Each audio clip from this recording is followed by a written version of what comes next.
Je sais qui vous êtes vraiment. » Marcus Chen fixait la serviette froissée dans ses mains tremblantes, les mots griffonnés d'une écriture désespérée se gravant dans sa rétine. La bouteille de vin à $2000 qu'il venait de commander avait soudain un goût de cendre. Autour de lui, les lustres dorés du méridien prime projetaient des ombres dansantes qui ressemblaient plutôt à des barreaux de prison se refermant. Il était arrivé ce soir-là vêtu d'un blouson de cuir usé et d'un jean délavé, jouant le rôle d'un simple client de classe moyenne testant son propre restaurant. Ce qu'il n'avait pas prévu, c'était d'être démasqué par la personne qu'il soupçonnerait le moins, la serveuse discrète au tatouage de prison à peine visible sur le poignet. Marcus Chen valait 340 millions de dollars, bien que personne dans cette salle ne le sache. À 38 ans, il possédait une chaîne de steakhouse de luxe dans 12 États, chacun témoignant de son parcours depuis un food truck de Portland jusqu'au summum de la haute gastronomie. Mais le succès l'avait isolé derrière des murs de flagorneurs et de sourires calculés. Chaque conversation était filtrée par la connaissance de sa richesse, chaque relation entachée de motivations cachées. Ce déguisement nocturne était son rituel mensuel en quête de vérité. Il s'infiltrait incognito dans l'un de ses restaurants, espérant entrevoir le comportement authentique de son personnel quand il pensait que le patron ne regardait pas. La plupart des visites le laissaient déçu mais pas surpris. Service médiocre, économie de bout de chandelle, les péchés habituels d'employés qui se croyaient invisibles. Mais Maya Santos avait été différente dès l'instant où elle s'était approchée de sa table dans le coin. Tandis que les autres serveurs avaient balayé d'un regard dédaigneux son apparence modeste, Maya l'avait traitée avec un respect sincère. Elle lui avait recommandé la spécialité de la maison, non pas parce qu'elle était chère, mais parce qu'elle l'avait vu la regarder 2 fois. Quand il avait commandé les plats les plus chers de la carte pour la tester, elle n'avait montré ni surprise ni enthousiasme soudain, juste le même professionnalisme constant. Ce que Marcus ne pouvait pas savoir, c'est que Maya avait reconnu quelque chose dans ses yeux qui dépassait largement son déguisement. Elle avait déjà vu ce type particulier d'observation attentive, dans des endroits où la survie dépendait de savoir bien cerner les gens. Sa façon d'observer la salle, de cataloguer chaque interaction, d'évaluer chaque détail, ça lui rappelait quelqu'un d'autre.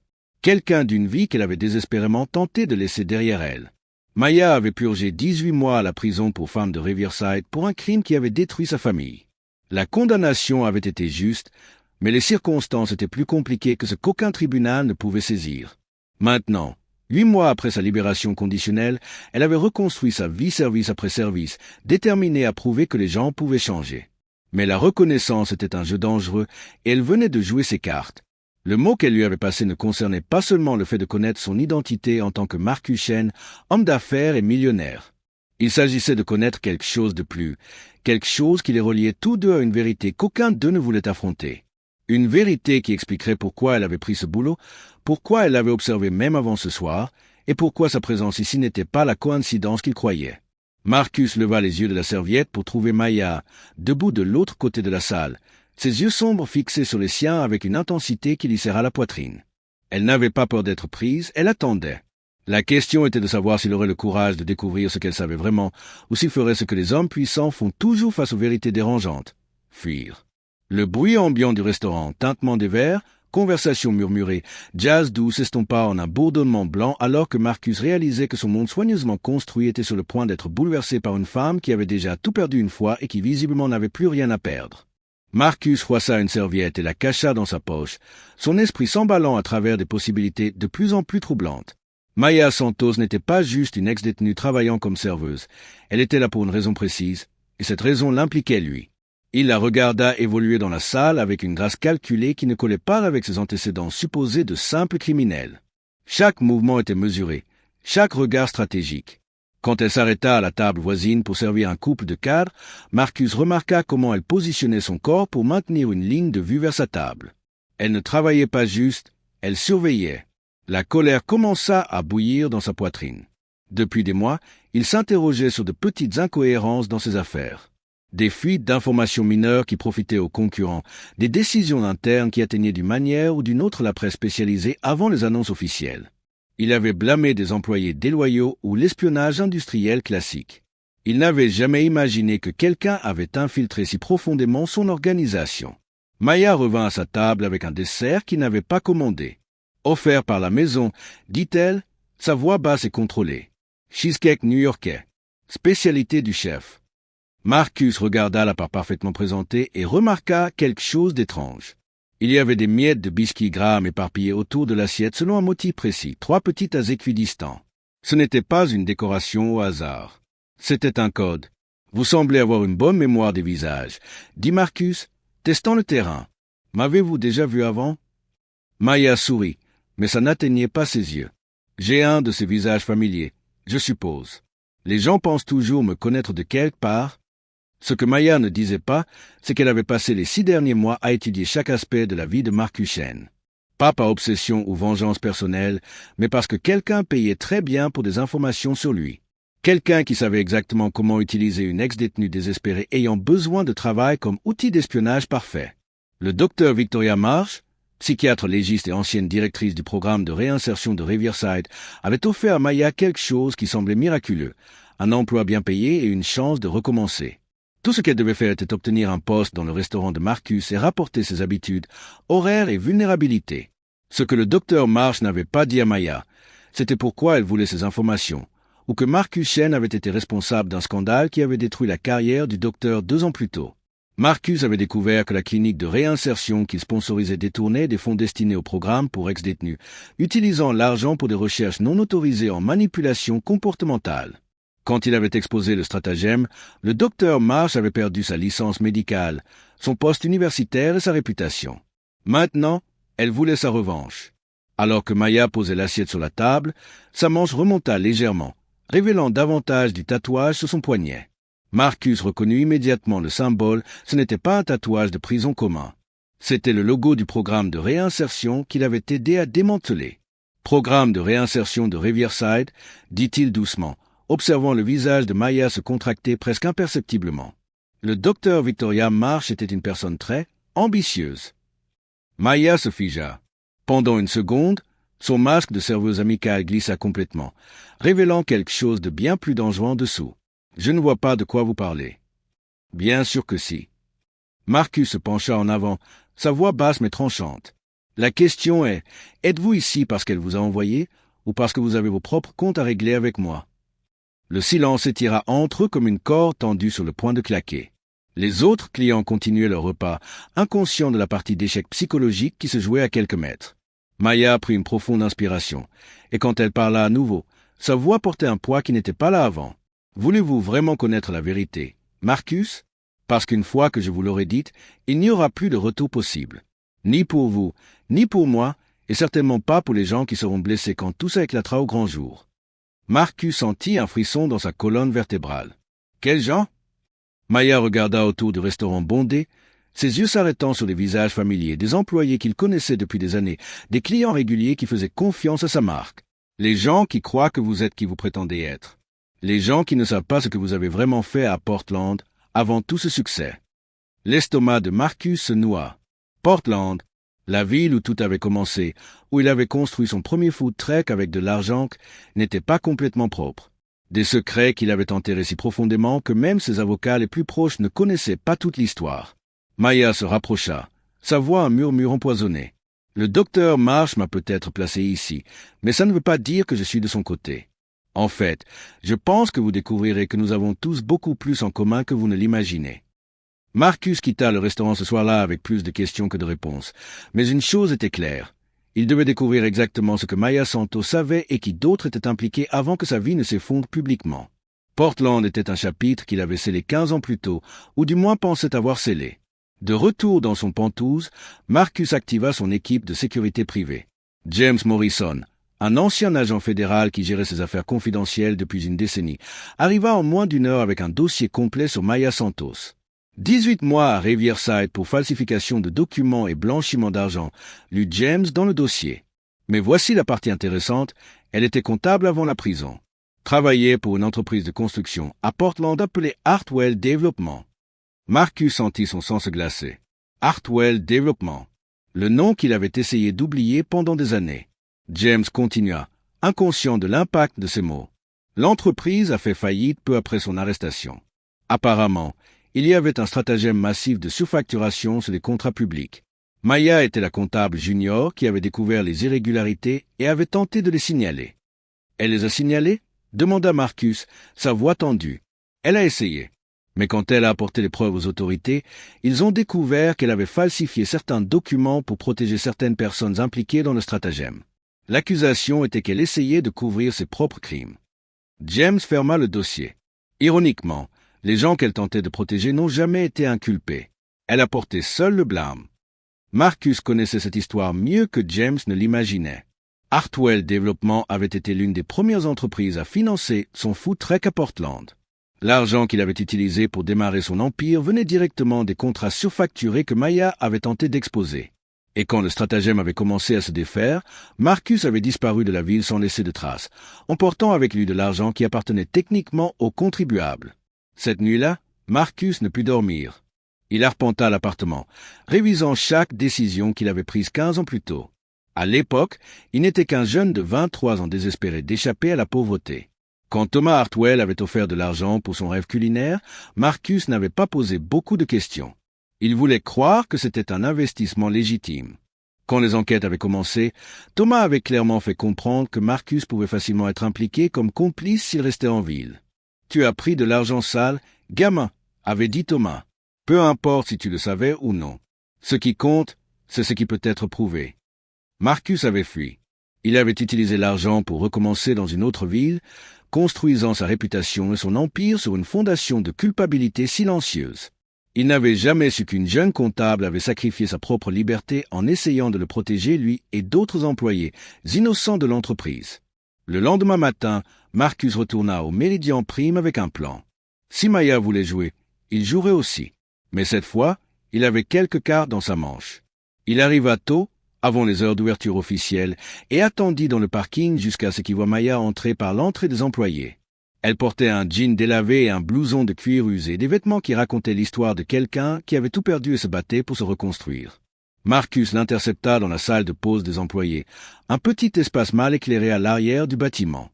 Maya ne sembla pas surprise de le voir. « Vous avez découvert, » dit-elle simplement, versant du café d'une vieille machine. « Hartwell Développement, » confirma Marcus. « Vous avez essayé de me protéger. » Maya rit, mais il n'y avait aucun humour dans le son. J'ai essayé de protéger tout le monde. Les employés qui ne savaient rien, les sous-traitants qui faisaient juste leur boulot, même vous. Elle se tourna pour lui faire face. Ça a bien marché pour vous, au moins. Maya, je ne savais pas. Ne saviez pas quoi? Que l'argent était sale, ou que j'ai été arrêté pour avoir tenté de nettoyer le bordel que vous avez tous créé. Marcus sentit le poids de la culpabilité qu'il portait depuis des années s'intensifier. Si j'avais su que vous avez sacrifié votre liberté. Vous auriez fait quoi? L'interrompit Maya. Seriez revenu à Portland pour partager une cellule avec moi? Auriez renoncé à toute cette richesse pour faire ce qui était juste? Le silence entre eux était chargé d'années de conséquences non abordées. Marcus réalisa que ce n'était pas juste une question de chantage ou de vengeance. Il s'agissait de responsabilité, des gens qui avaient été laissés pour compte quand il avait construit son succès sur les décombres de leur vie. Le docteur marchait-elle pour Portland? Demanda Marcus. Elle sait tout. A passé 2 ans à vous enquêter après avoir perdu sa licence médicale. A découvert la connexion Hartwell, m'a trouvé en prison, a offert un marché. Maya but son café lentement. Mais voici ce qu'elle ne sait pas, je ne fais pas ça pour l'argent ou la vengeance. Alors pourquoi? Maya posa la tasse sur la table et le regarda droit dans les yeux. Parce que j'ai besoin de savoir si l'homme qui a bâti un empire avec de l'argent sale est capable de faire ce qui est juste quand il est finalement confronté à la vérité. Ou s'il va encore fuir. Marcus réalisa qu'il était testé. Pas par le docteur Marsh, mais par Maya. Elle avait créé cette situation non pas pour le détruire, mais pour l'obliger à faire face à ce qu'il avait fait. La question était-il prêt à payer le prix de la rédemption, ou choisirait-il de protéger son empire bâti sur des fondations fragiles? Je vais faire ce qui est juste, dit Marcus, se surprenant lui-même par la fermeté de sa voix. Mais pas de la façon que vous ou le docteur Marsh attendez. Maya haussa un sourcil. Qu'est-ce que ça veut dire? Marcus sortit son téléphone et composa un numéro. James, j'ai besoin que tu organises une conférence de presse pour demain à 14 heures. Et appelle le procureur fédéral à Portland. Dis-lui que j'ai des informations sur l'affaire Hartwell Développement qui n'ont jamais été révélées. Maya le regarda avec une incrédulité croissante. Vous allez vous livrer? Je vais faire plus que ça. Marcus rangea son téléphone. Je vais dire toute la vérité. Sur l'argent, sur comment j'ai bâti mon empire, sur vous essayant de protéger des innocents pendant que je fuyais comme un lâche. Mais Maya secoua la tête, une expression étrange traversant son visage. Marcus, vous ne comprenez pas. Vous ne pouvez pas faire ça. Pourquoi pas? Parce que le docteur Marsh ne veut pas juste vous voir tomber. Elle veut complètement détruire votre vie, et une confession publique est exactement ce dont elle a besoin pour la prochaine étape de son plan. Marcus sentit un frisson dans sa colonne vertébrale. Quelle prochaine étape? Maya prit une profonde inspiration. Elle a des documents falsifiés vous montrant comme le cerveau du stratagème Hartwell.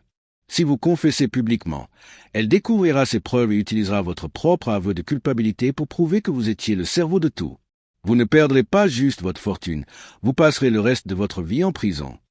La pièce sembla tourner autour de Marcus. Vous saviez ça depuis le début? Je l'ai découvert hier soir. Le docteur Marsh m'a appelé après que vous ayez quitté le restaurant. Elle était euphorique, pensant que j'avais réussi à vous faire confesser. Maya regarda le sol. C'est à ce moment que j'ai réalisé que peu importe combien mes intentions étaient nobles, j'étais utilisé pour détruire un homme qui avait déjà assez souffert en portant cette culpabilité. Marcus affala lourdement sur une chaise. Alors je suis piégé. Si je ne confesse pas, je suis un lâche qui n'a jamais assumé ses responsabilités. Si je confesse, je vais en prison pour des crimes que je n'ai pas commis. Il y a une troisième option, dit Maya calmement. Laquelle? On retourne la situation contre elle. Pendant l'heure suivante, Maya révéla tous les détails du plan du docteur Marsh. La psychiatre avait passé 2 ans non seulement à enquêter sur Marcus, mais à créer de fausses preuves, à soudoyer d'anciens témoins et à construire une affaire fabriquée. Son obsession de vengeance l'avait transformée en la criminelle même qu'elle prétendait combattre. Elle a enregistré toutes nos conversations, expliqua Maya, à des heures d'audio de moi rapportant vos habitudes, horaires, vulnérabilité. Mais elle a aussi des enregistrements d'elle m'instruisant de planter de fausses preuves et de mentir aux enquêteurs. Avez-vous encore accès à ces enregistrements? Maya sourit pour la première fois depuis qu'ils s'étaient rencontrés. Mieux que ça. J'ai encore l'appareil qu'elle m'avait donné pour vous enregistrer. Et elle ne sait pas que j'ai découvert comment accéder au stockage distant où tout est sauvegardé. Ils travaillèrent jusqu'aux petites heures du matin, téléchargeant des fichiers, organisant des preuves et construisant un dossier contre le docteur Marsh. Marcus utilisa ses ressources pour engager les meilleurs avocats pénalistes du pays, mais cette fois pas pour se protéger, pour s'assurer que le docteur Marsh face à la justice. Le lendemain matin, au lieu d'une confession publique, Marcus organisa une réunion privée avec les procureurs fédéraux. Il remit toutes les preuves contre le docteur Marsh, admit sa participation involontaire dans le stratagème Hartwell et offrit de coopérer pleinement avec toute enquête. Il y a autre chose, dit Marcus au procureur. Je veux établir un fonds de restitution pour toutes les victimes du stratagème Hartwell. Je contribuerai 50 millions de dollars de mes avoirs personnels en commençant par une compensation complète pour Maya Santos pour les années de prison qu'elle a purgées injustement. Maya, assise à ses côtés dans la salle de conférence, sentit des larmes dans ses yeux. Marcus, vous n'avez pas besoin d'eux. Si, je dois, l'interrompit-il. Je ne peux pas revenir en arrière et changer mes choix, mais je peux m'assurer que les gens qui ont souffert à cause d'eux reçoivent justice. 3 heures plus tard, le docteur Victoria Marsh était arrêté dans sa clinique privée pour falsification de preuves, chantage et conspiration pour fraude. Les enregistrements qu'elle avait faits pour incriminer Marcus finirent par être la preuve de ses propres crimes. Quand les agents fédéraux lui passèrent les menottes, le docteur Marsh cria à travers la pièce. « Vous ne comprenez pas. Il est coupable. Il a volé l'argent public. »« Docteur Marsh, » dit l'agent principal, « Monsieur Chen a déjà confessé sa participation et coopère pleinement. Vous. Par contre, vous êtes arrêté pour avoir fabriqué des preuves contre lui. Il y a une grande différence entre faire une erreur et conspirer pour détruire une vie. » Marcus regarda par les fenêtres du bâtiment fédéral alors que le docteur Marsh était emmené. Maya se tenait à ses côtés, enfin libérée du poids de porter des secrets et des mensonges. « Pensez-vous que ça fait de nous de meilleures personnes ?» demanda Maya. Marcus réfléchit un moment. « Je pense que ça fait de nous des personnes plus honnêtes. Et parfois, c'est la seule rédemption qu'on puisse espérer. » 6 mois plus tard, Marcus Chen se tenait dans la même salle à manger du Méridien Prime, mais cette fois sans déguisement. Le restaurant était devenu plus qu'une simple entreprise, c'était un symbole de transformation. Sur le mur principal, une plaque discrète informait les clients qu'un pourcentage des bénéfices était reversé au Hartwell Restorative Justice Fund, qui aide les anciens détenus à reconstruire leur vie. Maya Santos traversait la salle à manger non pas en tant que serveuse, mais en tant que directrice exécutive du fonds. Sa transformation était remarquable, non seulement dans sa tenue professionnelle, mais aussi dans la confiance qu'elle dégageait. Elle avait mis à profit son expérience unique pour créer des programmes qui fonctionnaient réellement, des programmes élaborés par quelqu'un qui connaissait à la fois le système pénitentiaire et la difficulté de prendre un nouveau départ. Les candidatures au programme de mentorat ont atteint le nombre de 200 cette semaine, rapporta Maya en montrant à Marcus un dossier contenant les candidatures. Nous avons des anciens détenus qui suivent une formation en comptabilité, en art culinaire, en administration. De vraies entreprises offrent de vrais emplois. Marcus acquiesça, regardant par la fenêtre un groupe de participants au programme quitter une session de formation à l'étage supérieur.